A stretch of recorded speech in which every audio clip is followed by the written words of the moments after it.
see it started to expand, what, about 1.5 inches in it really started? I mean, maybe at 1 inch, but certainly by 1.5 inches. Then your real damage starts at about 2 inches, I guess. Yep, and those looks to be 3 or 4 pretty large copper fragments right there. That spread out to about 4 inches. Kind of the tip of that jacket coming apart and letting it expand. Yep.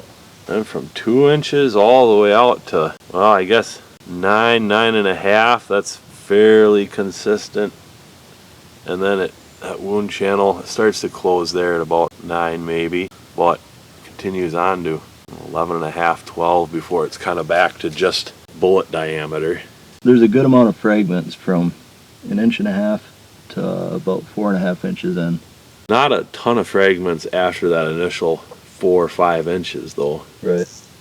Their overall penetration looks to be about 25 inches, but then it kind of, the ballistic gel, you know, as the cavity closes back down, the vacuum, the suction kind of sucked it back 1 inch or so.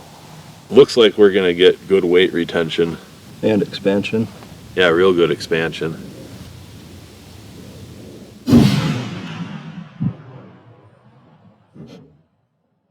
We're out at 425 yards now, and honestly, it still performed quite well. So this is our 1,000 foot-pound of energy range. And what are we seeing here, Levi? Well, it's similar to the 100-yard test.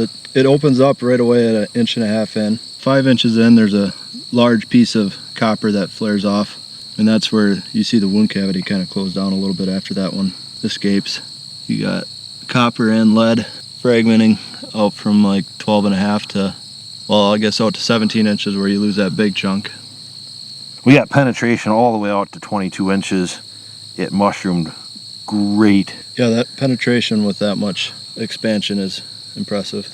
What we see here is where it's actually expending some energy and tearing the gel, tearing the internal organs, is in that 2 to 15 inch range. Right. I mean, after 15 inches, you don't see that. You just, the bullet's gliding through, making its little hole, but the spots where it's torn, then that's exactly what you want. If you were shooting a deer broadside, you want it to be tearing stuff between 2 and 15 inches after impact.